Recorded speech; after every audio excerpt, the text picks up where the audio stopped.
Simple woman kicked by staff in front of everyone. Then a black SUV pulled up, and silence fell.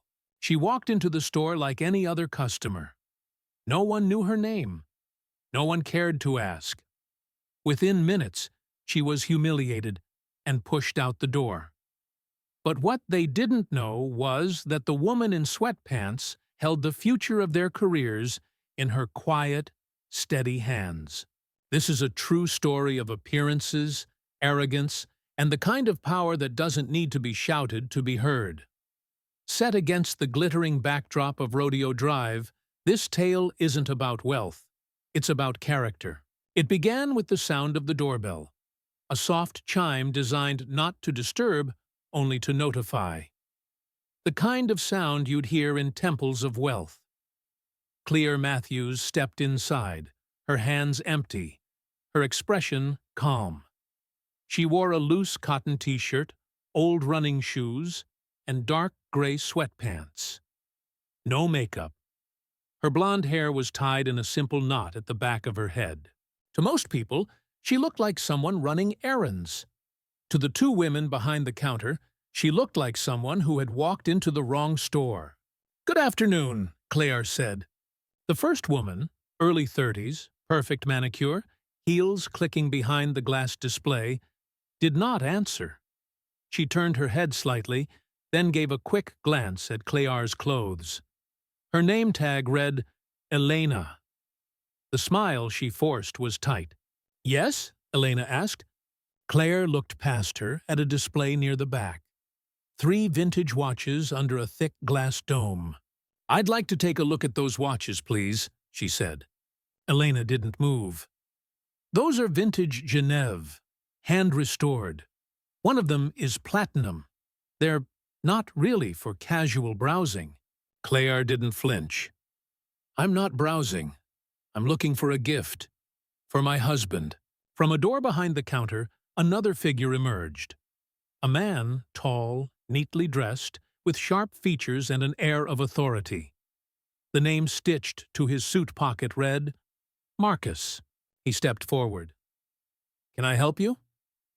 His tone was warmer, but only in the way you offer water to someone who shouldn't be at your dinner party. Claire repeated herself. "I'm interested in the Genève watches." Marcus's eyes flicked downward, scanning her outfit. "Of course," he said, in a tone that meant anything but. "Perhaps I can show you something from our other collection first. Something a little more approachable." He gestured toward a small tray of fashion watches. Sleek, new, and far less expensive. "I appreciate it," Claire replied, still calm, "but I came for the vintage ones." Something in her voice should have told him to stop. But it didn't. Elena stepped forward again. "Those are priced upwards of 200,000, she said, lowering her voice as if afraid someone might overhear. "We don't usually show them without an appointment." "I don't have one," Claire said. "I can make one, if needed." Marcus offered a plastic smile. "Appointments are typically reserved for clients with a history with the brand. Are you a collector?" Claire looked him in the eye. "No, but my husband is." Another pause. Then Marcus sighed. "I'm sorry, but I'm afraid those items aren't available for casual viewing today." "Thank you for understanding." He turned as if the conversation was over. Claire stood still. "So you won't show them to me?" Marcus turned back, as if surprised she was still there. "Madam, we reserve the right to limit access to certain items. I'm sure you understand." Elena gave a short, almost imperceptible nod to the guard near the front door. That was the moment Claire knew she was being dismissed. Not as a customer, but as a person. The door opened behind her. "Excuse me," Marcus said softly, "but if you're not here to make a purchase, I must kindly ask you to leave." And just like that, it was over. She stepped out into the sunlit street of Rodeo Drive. The wind picked up slightly, brushing a strand of hair across her face. She adjusted it without hurry. Her hands still empty. Her voice never raised. Across the street, someone was watching. Sunglasses, high heels, black coat. She hadn't said a word, but she'd seen everything. And in that moment, something inside her shifted. The woman across the street didn't move until Claire had turned the corner.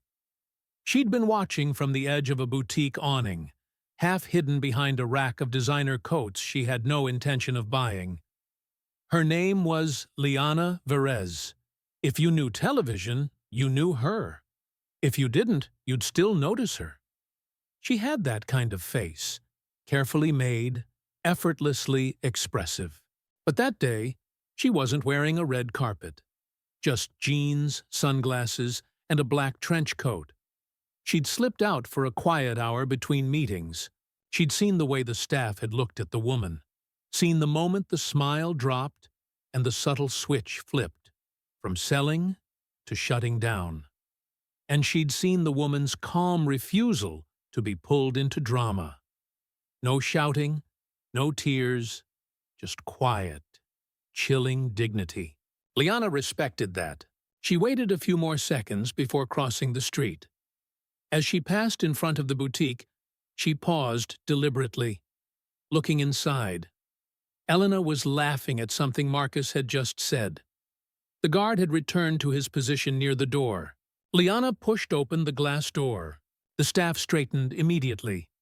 Even without makeup, even without a publicist shadowing her heels, Liana was someone they recognized. "Good afternoon," Marcus said, all warmth now. "May I help you?" Liana didn't answer. She walked straight to the display of vintage watches, looked down at the platinum Genève model. "This still available?" she asked. "Yes, of course," Elena said quickly, already reaching for the key to unlock the case. "Would you like to try it on?" Liana didn't move. "I'd like to know what your appointment policy is." Marcus hesitated. For certain items, we prefer to schedule private viewings for known clients. It's a way to ensure security and service." Liana took off her sunglasses. Her eyes were sharp, hazel, and slightly narrowed. "So, the woman you just kicked out didn't qualify?" The boutique fell quiet. Marcus began. "She was polite. She made a request. She had the right to see the merchandise. You told her to leave. I saw it all." Marcus's voice dropped into defense. "We simply followed protocol. We've had incidents in the past." Liana tilted her head. "You mean poor people pretending to be rich? And now you screen by shoes?" "That's not what I said." "No," she said. "But it's what you did." Elena looked uncomfortable. She busied herself straightening a display, but her hands were shaking slightly. Liana took a card from her coat pocket and set it on the glass.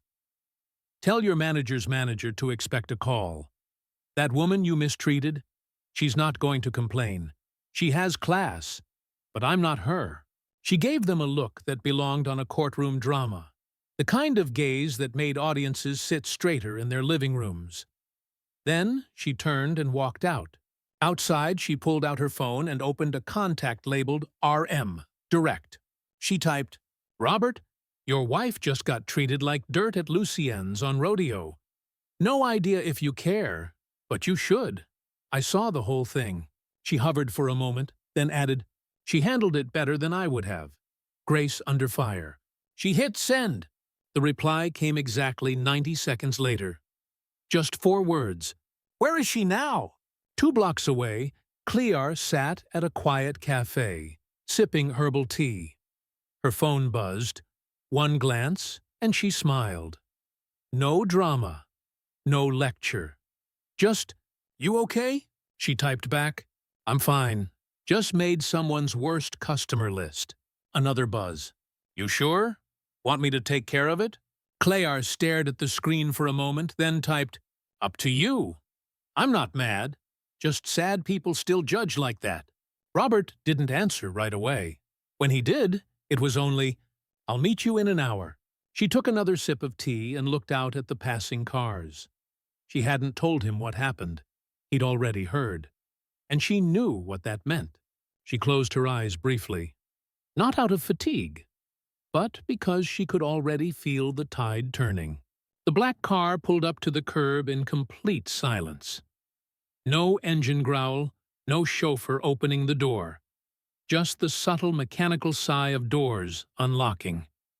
Robert Matthews stepped out, adjusting the cuff of his navy jacket as he scanned the storefront. From the outside, Lucian's looked like a jewelry box. Tasteful, expensive, and self-contained. But Robert wasn't looking at architecture. He was looking for a memory, the kind that had passed through a text message, short and sharp. Clear had said she wasn't angry. That only made it worse. He pushed open the door. Inside, the atmosphere shifted the moment he entered. Not because he looked like money, though he did, but because power, true power, doesn't need to declare itself. It simply walks in and waits for everyone else to catch up. Marcus spotted him first. His face paled a shade. "Good afternoon, sir," he said, stepping forward. "Welcome to Lucien's. My name is Marcus, the store manager. May I offer—" Robert didn't stop walking. He moved past the counters, his pace measured but unhurried, like a man walking through his own living room. He looked at the vintage watch case, but said nothing. Then he turned. Slowly. "You're Marcus," he said, as if confirming a fact from a file. "Yes, sir. You're the one who refused service to my wife." Silence. Elena, behind the counter, stiffened. A tray in her hands trembled faintly as she tried to place it back without noise. She failed. The metal clicked against glass like a dropped pin in a cathedral. Marcus began, but Robert raised a hand. Just slightly. "No need. I'm not here to argue. I'm here to observe." He turned to look at Elena. Then at the other employees who had emerged from the back, sensing a disturbance. "No one here thought to ask her name," Robert continued. "No one thought to ask what she wanted. She was judged, categorized, and shown the door, because of sweatpants." "Sir, we didn't realize—" "Exactly," Robert interrupted. "You didn't realize. That's the problem." He reached into his jacket pocket and retrieved a folded document. It was simple, just a few pages. But when he placed it on the counter, it carried the weight of something much heavier. "This," he said, "is confirmation of a controlling acquisition." Marcus blinked. "We closed this morning," Robert said. "You'll find my name under primary interest. I now own 51% of the holding group that controls Lucien's boutiques. Every store, every policy, every salary." Elena took a step back. Her face had drained of color. Robert leaned in slightly. "But I'm not here because of stocks or shares. I'm here because someone you disrespected carries more grace than most people in this city could buy in 10 lifetimes. She didn't raise her voice. She didn't tweet. She didn't throw names around." He paused. "That grace is the only reason you're still employed right now." Marcus opened his mouth, then closed it. "You will apologize to her," Robert said. "Not because she's my wife, not because of your job, but because she is a person, and you treated her like less than that." Robert looked down at the document again, then picked it up, folded it neatly, and slipped it back into his jacket. "And here's what happens next," he said calmly. "You have a choice." Everyone was listening now. Even the security guard had taken a step closer. "You can resign immediately. No scandal, no fuss. Just walk out and never come back. Or," he looked at Marcus directly, "you stay. But you go through every hour of a new client respect protocol we're developing for the chain." "Who's leading the training?" Marcus asked, his voice thin. Robert smiled. "Just a little. Claire." The silence that followed wasn't just shock. It was exposure. Everyone in the room suddenly understood they hadn't just been rude. They'd been reckless. They hadn't seen a woman. They'd seen a price tag and found it missing. Marcus nodded slowly. "I'll stay," he said. "And I'll learn." Robert turned toward the door. "One more thing," he said over his shoulder. "From now on, You treat every person who walks through that door like they matter. Because they do. And if you forget that again, you won't need to choose your future. It'll choose itself. He stepped outside. The sun was a little lower now, casting long shadows on the sidewalk. Across the street, Claire waited beneath the shade of an olive tree, a small to-go bag in her hand and a quiet look in her eyes. She raised one brow as he approached. "That fast?" Robert shrugged. "I'm efficient." She handed him the bag. "I got you the beet salad and ginger tea." He took it without comment. As they walked up the street, neither of them looked back. By the following morning, the news had already started to spread. Not through gossip blogs or tabloid flashes, but the way things truly important always do. Quietly, but with weight. At the Lucien's flagship office on Wilshire Boulevard, a senior HR director opened an internal memo. The subject line was blunt: New Compliance Initiative. Client Respect Protocol. Attached was a schedule, a detailed multi-week training program for all front-of-house employees, beginning with the Rodeo Drive boutique. The lead instructor? Claire Matthews. It was not a punishment. It was something far more difficult, a chance to face discomfort without running. At Lucien's boutique, Marcus stood in front of the floor mirror, adjusting the collar of his suit. He hadn't slept much. The morning had brought a second email, this one personal, from R.R. Matthewsu. Subject: Your choice. Training starts tomorrow. We'll see if you're someone who folds or someone who grows. Marcus had already made his choice. Pride, he realized, was cheap, easier to swallow than unemployment. At 10 sharp, she walked in. Claire wasn't dressed in anything remarkable, just a tailored black blouse and cream trousers, with her hair pulled back loosely. But her presence shifted the energy in the room instantly. Not because she was commanding, because she wasn't. Marcus straightened. He opened his mouth. Before he could speak, she held up a hand.